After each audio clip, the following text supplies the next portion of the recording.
Like with what seems to be the theme these days, Texas Chainsaw Massacre shares the name with the original, yet it is a sequel, not a remake. And yeah, that just seems to be something they're going for in the horror genre these days. Starting a few years ago with Halloween, and most recently before this, actually a few weeks ago, with Scream. However, with horror genres, Texas Chainsaw Massacre probably compares closest to Halloween, where there are countless sequels, many have been retconned, many have been remade. So this is about, I think, the third movie in this franchise to be called the Texas Chainsaw Massacre. And with a long-running horror franchise, you normally do have a few which are quite bad. In fact, most of them are bad, and today we're going to find out if that applies here, as I'll be ranking all 9 movies, including the newly released one, onto Netflix. So without further ado, let's get into it. Despite talents like Renee Zellweger and Matthew McConaughey, Texas Chainsaw Massacre: The Next Generation is absolutely disastrous. Right from the start, we're never meant to have characters that we care too much about in the sequels, but these are ones that I just dislike. Can't even give them the compliment of saying I don't care about them, I actually dislike them, so I'm happy to see them put in danger. They are extremely irritating, obnoxious, or just boring to some extent. But as a Texas Chainsaw Massacre movie, it just feels distant. It obviously contains Leatherface. The overall tone and characters don't match up to what's come before. I guess you could argue the second one goes for this more comedic tone, but this is just way too over the top, even though the second is over the top. And this is an example of where a movie can retcon certain things as it ignores events of previous films. One of them being changing the Sawyer family name to the Slaughters, which seems really unnecessary, and with the name change, way too on the nose. The original, everything was dark, gritty, and in a way looked cheap, but I mean that as a compliment, and that made things feel very real, and the family being scary. The second, it is a lot more campy and comedic, so you do find them funny, but you also find the family scary as well. But here, you don't find them funny, you don't find them scary, you just find them silly. And I don't know, for some of you may find enjoyment with that, but I didn't. And to be honest, the main culprit of that is someone you wouldn't expect, Matthew McConaughey, who super over the top and ridiculous. To some, they may find it enjoyable as it's Matthew McConaughey and we've seen what he's gone on to do in his future, but from an unbiased point of view, it's so silly and ridiculous. I consider The Next Generation a low point for this franchise. However, it isn't by far the worst, and I think there is some which do come near its bad quality. We'll talk about them next. Before watching any of these films in this franchise, I could already tell that this seemed like an unnecessary film. For that, there are hints at being origin stories, but by the time I got around to this, it just seems so unnecessary and doesn't really add anything to the continuity. All films have felt somewhat recognizable within this franchise, whether that's repeating certain plot beats or just playing out in a similar sort of way. Leatherface, however, just doesn't feel like it belongs here, and if it wasn't for the titular name, I would hardly tell that it was in this franchise. There are so many tonal inconsistencies, trying to be dark and serious, and then it also tries to have a bit of quirkiness and comedy with some characters. It's not a good mix in my opinion, and it really made it hard to find any sort of enjoyment in this film as it couldn't commit to one tone. And yeah, this is meant to be a sort of origin story for Leatherface, however I never felt like it was. As mentioned, it seems completely unnecessary, and if you watch the first film or the remake, you look at it and think this makes sense. It doesn't really need him to have a backstory. Growing up in this family and this lifestyle is reason enough for him to be like this, but they put him into a mental asylum and it just felt wrong. Leatherface has always felt like this vulnerable child in a man's body, and I never really bought that here, as he was quite independent for a large portion of the film, and they try and make some kind of clever twist and throw a curveball, but in reality it just seems like a dumb decision and dumb road to take this franchise down. There is a little jump in quality here, however, still not a good movie, but by no means is Leatherface Texas Chainsaw Massacre 3 a disaster of a movie.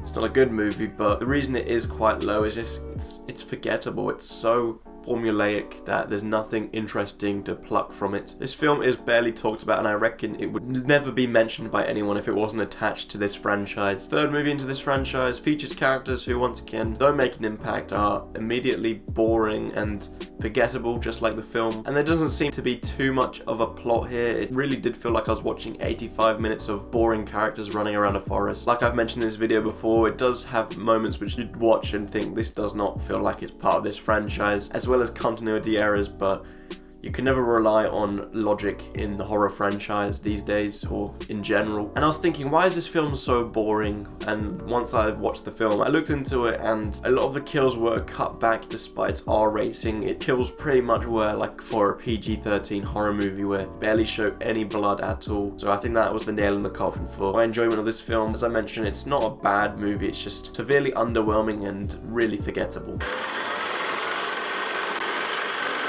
This film may be perhaps the most frustrating on this list because there are certain elements that they try and do different, but the execution is just bad. It acts as a sequel to the original, even though it takes place so many years after, and when something does that and really does tie heavily into the original, which is held as a classic, you expect care and detail put into it. However, here it feels like they're using that as an excuse to pull Leatherface back into a movie and just deliver your average horror movie. Yes, they do try some things with making Leatherface an anti-hero, but I did not like the handling of that and the messaging about it. It's obviously trying to highlight that some cops are corrupt, but by Alexander Daddario's character coming to terms with Leatherface being her cousin despite him literally killing off all her friends and her love interest, only to partner with him to put an end to these corrupt cops, really does not feel right, and also comes with some cheesy dialogue along the way. Do your thing, cuz.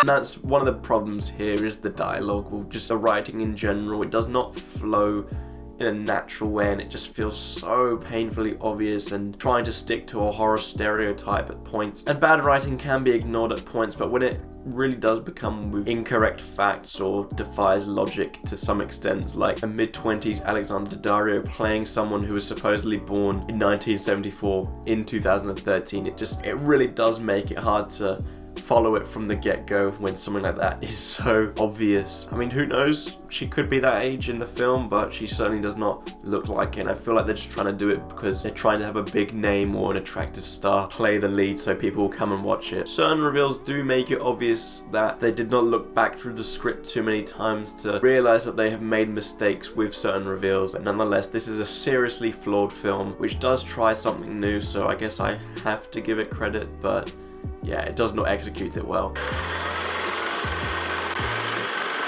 Over 10 years after its predecessor, Texas Chainsaw Massacre 2 took me by surprise, I will not lie. With most horror franchises, you have the success of the original and then spawn a lazily written sequel for many years to come after that, following the same template. But right from the get-go, they've swapped things up. They've adapted a new tone which mocks the genre and is downright comedic. I really do respect the filmmakers for making this such a unique experience, especially after the original, not trying to just cash in on the name and make a carbon copy of it. But the end product is not great and isn't for me, and that partially could be because I wasn't expecting it to be like this. Maybe going back to watch it in a few months' time, now that I know it's not going to be horror pretty much, I could find some more enjoyment with it, as I know Texas Chainsaw Massacre fans do, but for me, I didn't really have that good of a time. It caught me too off guard. The quirkiness of the characters certainly do make them memorable and make this film memorable, but the main plot just feels way too odd to connect with it, and I'll be honest, I probably would have enjoyed this film more if it was a standalone film rather than follow up from one of the so-called scariest horror movies of all time. However, on the same point, I don't think I would have watched it if it was a standalone film. I know some people love it, I don't really, and I thought it was quite a disappointment following on from Texas Chainsaw Massacre, but once I saw that first film, I never expected anything to come close. This film did not need to be made, especially only 5 years after the last movie in this franchise was made. I just feel like they haven't given it time to rest, to properly bring it back, but I think that they are trying to jump on the trend of horror movies, trying to revive their old properties with a sequel which shares the same name. Leatherface's return does ensure that we get the most graphic kills of the franchise, which did put a little smile on my face, but that was about it from this film, and a combined minute's worth of killing doesn't make up for some really poor writing. In slasher movies, there is barely an attempt to flesh out characters, and to be fair, that's fine given it has a short runtime of normally about 90 minutes. The Texas Chainsaw Massacre has a runtime of under average of 80 minutes, and it tries to flesh out characters quite a bit, but can't really commit to it as it also has to tackle other things in that short runtime. So it feels very inconsistent, rough, and well, not fully developed as well. So it kind of brings you to this moment where you feel like you're meant to cheer on the character, but to be honest, you don't care as you have been force-fed this information. And with that sort of arc and development a certain character goes through, it feels really odd what the sort of messaging is. I know on first glance it can look like, oh, they're overcoming their fear, but it feels like it's encouraging gun use, which feels really odd after what she went through, but I didn't focus too much on that. I was focusing on how this connects to the original, and to be honest, other than a returning character played by a different actress, I completely forgot it was a Texas Chainsaw Massacre movie. They've turned the character of Leatherface into more of a generic slasher like Michael Myers or Jason Voorhees, and what this franchise has done to this character, which I've mentioned, is trade him as this young boy in this man's body who's always relying on someone else around him, and it just doesn't feel like him. He goes on his own murderous rampage, and I never once bought it as Leatherface. I think that's also down to the writing, where it brings in such an odd storyline where instead of a small group of friends trying to escape the Sawyer family or whatever they've been named over the years, have many people for Leatherface to interact with, and it just does not merge together well. It does make for some cool shots of an old character in a more modern scenario, but it just does not work here. And the writing also does go for the characters. As I mentioned, they develop the character poorly, but the other ones you just really don't care about, so if anything, you're happy to see them killed off. I don't know how many times I've said this in this ranking, but it's another film which did not need to be made, and didn't need to be made this soon, but it just feels like a generic slasher and will be instantly forgettable in a week's time. I really am running out of things to say, because this is another film which did not need to be made and adds to the ongoing list of unnecessary horror movie prequels. To be fair, the dark and gritty atmosphere does remain here. It does keep that up. It doesn't go into the campy elements. It sticks to the tone of the movie that it's acting as a prequel for. However, it just answers questions that we weren't asking about the remake, and it felt really forced in as well at times. Besides the plotline about being enlisted to fight in Vietnam, there isn't much to remember as well from this point of view, other than it remaining in that really cool looking house from the remake. Like with the most recent addition to this franchise, this has probably some of the most goriest kills within it, and while it doesn't commit any major sins, it just feels really forgettable in the sense that it plays out like the remake did in the same environment. And if you showed me a clip of something, I would hardly be able to tell if it was from the remake or the prequel, as they pretty much look the same in terms of a lot of their shots.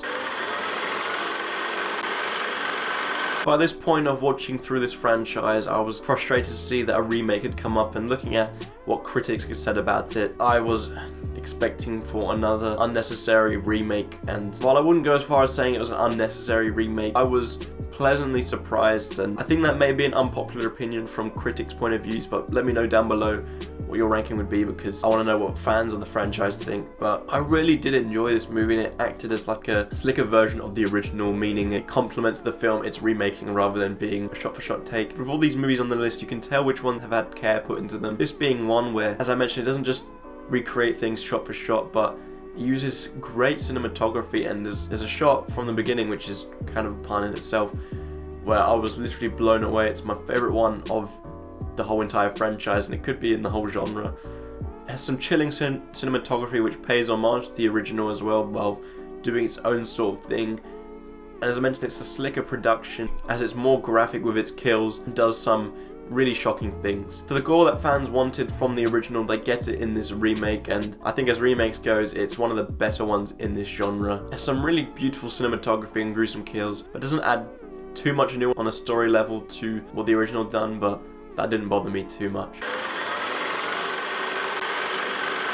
A classic of the genre which I only watched for the first time leading up to this video. I can see why it does have such a reputation. It's obviously on a small budget, but everything you see just looks so real, because in a lot of cases they were real. They were putting those actors' lives in danger just to get some shots, because they didn't have the budget to afford certain things. And not to mention the conditions they were working with. The actors and actresses must have been exhausted with the heat, and it really does show. All the effort, all the hard labor gone into it does show up. And where it feels so cheap and gritty is what makes it feel real, as it starts off as just a fairly normal road trip until a hitchhiker comes up, and then it takes about 40 minutes till the tension actually starts to arrive, and once it does, you feel unsafe. It feels like something I've never watched before, and I can't really pinpoint what that is. I think it is just the cheapness, the grittiness compared to other films, and not to mention its environment does lend itself to this fantastic idea. I've mentioned briefly previously in this video, but I was surprised at how little gore there was, but it didn't bother me in the end, as things still felt very, very unsettling and realistic. And what made it so creepy is